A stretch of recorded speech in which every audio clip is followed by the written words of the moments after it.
ডাক, টেলিযোগাযোগ ও তথ্য প্রযুক্তি এবং তথ্য ও সম্প্রচার উপদেষ্টা মোহাম্মদ নাহিদ ইসলাম বলেছেন, সংবিধানে মানবাধিকারের কথা উল্লেখ থাকলেও গত ১৬ বছর এই সংবিধান আমাদের রক্ষা করতে পারেনি, আদালতও রক্ষা করতে পারেনি। ফলে এই সামগ্রিক বিষয় সংস্কার করতে হবে।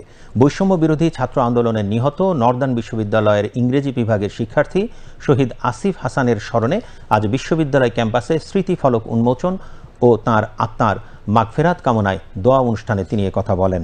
তথ্য উপদেষ্টা নাহিদ ইসলাম বলেন, কেবল ব্যক্তির বদল হলেই হবে না, ব্যবস্থার পরিবর্তন এই মুহূর্তে সবচেয়ে জরুরি।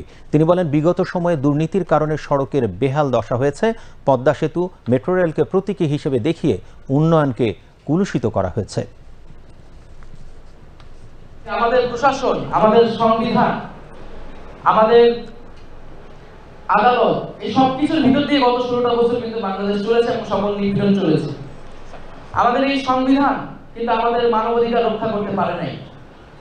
আমাদের এই সংবিধানে মানবাধিকারের কথা বলা আছে, আমাদের আদালতে মানবাধিকারের কথা বলা আছে, তারপর কিভাবে এই 16টা বছরে এত খুন হয়েছে, এই যে আন্দোলনের মাঝে গুলি চালানো হয়েছে, সেই সংবিধান এবং আদালত আমাদের কিন্তু সেফগার্ড হিসেবে ভূমিকা পালন করতে পারে নাই। ফলে এই সামগ্রিক বিষয়ে আমাদের কিন্তু সংস্কারটি করা লাগবে এবং করলেই কেবলমাত্র আমরা যে স্বপ্নটি দেখছি সেই স্বপ্নের প্রকৃত বাস্তবায়ন সম্ভব। অনুষ্ঠানে অন্যান্যের মধ্যে নর্দার্ন বিশ্ববিদ্যালয়ের উপাচার্য প্রফেসর ডক্টর মুস্তাফিজুর রহমান ও নর্দার্ন বিশ্ববিদ্যালয়ের বোর্ড অব ট্রাস্টির chairman professor doctor Abu Yusuf Mohammad Abdullah, শহীদ আসিফ হাসানের পিতা মাহমুদুল আলম, বৈষম্য বিরোধী ছাত্র আন্দোলনের সমন্বয়ক নুসরাত তাবাসসুম ও আসাদ বিন রনি সহ নর্দার্ন বিশ্ববিদ্যালয়ের শিক্ষার্থীরা বক্তব্য রাখেন।